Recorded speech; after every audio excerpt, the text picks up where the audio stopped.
Cipher के ऊपर जो आपने किया।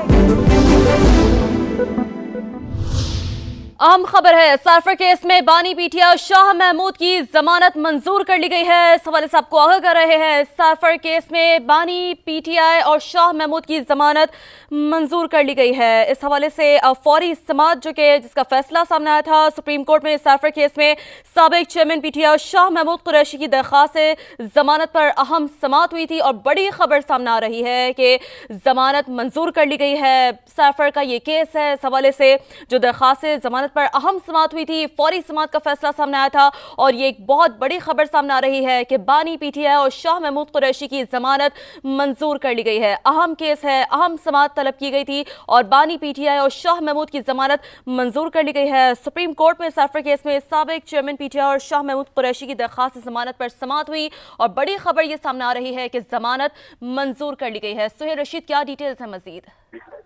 देखें, यहाँ पेशरफ से आई है सुप्रीम कोर्ट ने तवील दलाइल सुनने के बाद अब साइफर केस में बानी पीटीआई और साबिक वज़ीर ख़ारजा शाह महमूद कुरैशी की जमानत की दरखास्तें मंजूर कर दी हैं और इस्लामाबाद हाईकोर्ट का जो फैसला था जमानत खारिज करने का, उसको कलअदम करार दे दिया गया है। 10-10 लाख रुपए के जमानती मुचलके जमा कराने की सुप्रीम कोर्ट की जानिब से हिदायत की गई है। साथ ही सुप्रीम कोर्ट की जानिब से पूरे साइफर केस में और ट्रायल के जो तरीकाकार था और उसमें जो दफात लगाई गई हैं उन पर भी सवालात उठाए गए हैं और सुप्रीम कोर्ट ने कहा है कि बज़ाहिर मफरूजे पर मबनी ये चीजें हैं जिस पर सजाए मौत वाली दफात भी लगा दी गई, क्योंकि सजाए मौत की जो दफा है उसकी जो तीनों जुज़ियात हैं जिससे कि साबित होता है किसी दूसरे मुल्क को फायदा पहुंचने वाली कोई दस्तावेज किसी दूसरे मुल्क को दी गई, उन सारी जुज़ियात का इतलाक नहीं होता। लिहाजा FIA की जानिब से जो है वो मुतमय्यन नहीं किया जा सका। अदालत को इन सारे सवालों पर बार बार पूछा गया था, जस्टिस मंसूर अली शाह की जानिब से, जस्टिस अतर मिनल्ला की जानिब से और बेंच के सरबराह जस्टिस तारिक मसूद ने भी सवालात उठाए इस पर। और आजम खान का जो बयान था उसका जब हवाला दिया गया तो अदालत ने यह करार दिया कि वो तो कई अरसे तक गुमशुदा रहे, उसके बाद उन्होंने एक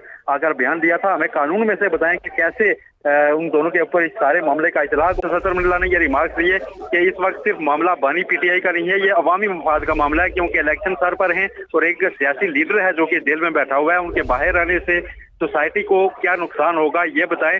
और ट्रायल जो है वो मुकम्मल होने के बाद अगर उनको सजा होती है तो दोबारा से उनको गिरफ्तार किया जा सकता है, लेकिन इस वक्त उनकी जो जमानत है वो किस बुनियाद पर उनको ना ग्रांट की जाए ये भी सवाल उठाया गया। साथ ये भी पूछा गया कि क्या आप 2018 वाली तारीख को ही दोहराना चाहते हैं और क्या मौजूदा निगरान हुकूमत ने आपको उनकी दरखास्त जमानत की मुखालफत करने का भी कहा है। इस पर FIA की जानिब से ये कहा गया कि जो कुछ हुआ उस पर हमारे दुश्मन मुल्क भारत जैसे मुल्क में हमारा बहुत मजाक बनाया गया। इस पर अदालत की जानिब से रिमार्क किए गए। जस्टिस मंसूर अली शाह ने ये कहा कि पाकिस्तान में आजकल भी आप जो कुछ कर रहे हैं उस पर भी भारत में हमारा मजाक बन रहा है, क्या उस पर भी ऑफिशियल सीक्रेट एक्ट लगाएंगे।